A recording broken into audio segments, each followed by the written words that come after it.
confirmation from FAA that it was a United plane that went down outside of Pittsburgh. CNN, the cable news network, can be viewed by 1 billion people around the world. This exposure, compounded with being American-owned, makes CNN employees especially vulnerable to kidnapping. Kidnapping is a huge concern, especially after what happened to Danny Pearl. And as the United States has a few more enemies around the world, especially the kind who terrorize, who murder, who kidnap, I think CNN is in an increasingly vulnerable position. CNN spends heavily to reduce their risks of kidnapping and violence. Every CNN worker, staff or freelance, must receive special training before they can travel to dangerous regions. Bureau chiefs included. That's the rule, especially post 9/11. So I knew that I had to do it. I had a choice of when, but I really did have to do it. Many at CNN are sent to a survival school in the United Kingdom, hidden deep in the countryside of Wales. The serenity here is misleading. Past the stream, beyond the hayfields, and behind this idyllic inn. This role-playing and classwork is part of a 5-day course taught by Andrew Kane Enterprises. First of all, why would you think that you would be a kidnap victim anyway? Who's going to target? This session is exclusively for CNN, including news-gathering President Eason Jordan and Jill Doherty, correspondent and Moscow bureau chief. Remember, the terrorists, they want to get this thing over and done with quickly. They want to grab you, they want to get you into the car, they want to get you out of the area as quick as they can. Every instructor here is a seasoned military veteran with extensive service in the United Kingdom's most elite Special Forces unit. Each lesson stresses the rising dangers for Americans in foreign lands and the escalating ruthlessness of criminals. Okay? Now I'm going to show you a graphic video. The video is absolutely horrific. This is the reality. This is the way this thing is going now. This victim's kidnappers wanted to shock his family into paying the ransom quickly. They videotaped him as they cut his finger off. Little by little, the man was eventually murdered. Cameron's tactic is brutal. His point is clear. Be proactive. Avoid kidnap. Safety in numbers is absolutely essential in a high-risk environment. You go to that part of town where all the other journalists stay. You should not meet anybody in a remote area. Don't go. Don't go. The risks are too great, certainly now. And make sure that you meet them on your turf, somewhere where you are happy. When you go into one of these high-risk environments, you've got to alter your behavior, yeah? And it's hard work.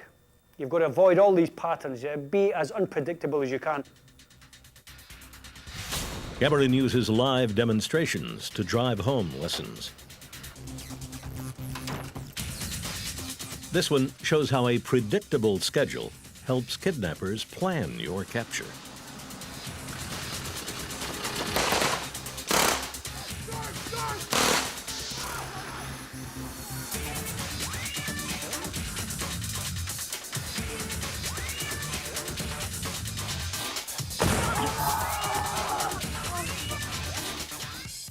For journalists, the scenario is changed to a mock war zone. Actors play militiamen, carrying real guns, firing blank bullets. Theatrical explosives add to the chaos. Yeah! Doherty's team is sent down the road and told only to practice their new anti-kidnapping skills and come out alive. Despite the commotion, Doherty remembered key lessons. Show that you are not a threat. Take cover. Don't let the group get separated. Nastia's really good. She can help. She can help. Let her go. Surrender your valuables. Okay? Take it, please. And try to calm the potential abductors. Doherty's one failure? Staying to help the strangers. She should have taken her crew and fled. They're yelling at you to help. You know, don't know whether you should be taking cover or helping, or if it's all a plot. They just want to get you all together and massacre you. I mean, it's total confusion. Once kidnapped, escape is rare, dangerous, not recommended. But in the slim chance escape is possible, Cameron wants his students to have a fighting chance. No, you put your map upside down. Map reading, compass bearings, locating landmarks, all part of this special coursework to survive hostile environments. Now the whole aim of this, remember, is to enable you to use your map and compass to get yourself out of trouble. Okay, let's go. The assignment here is to get from their current location to the top of the next hill. Seems simple enough, but every class makes the same mistake. They choose the most direct path and fail to remember the map is flat. The terrain is not. Their straight line to the next hilltop first takes them to the bottom of a steep fern valley. If we'd have looked around to see if there's an easier route, we would have found that indeed there is a pass round about the top of the re-entrant here, which would have prevented us from coming down into this re-entrant. Now they have to reclimb the elevation they lost, and then some. They've squandered energy essential to reach safety.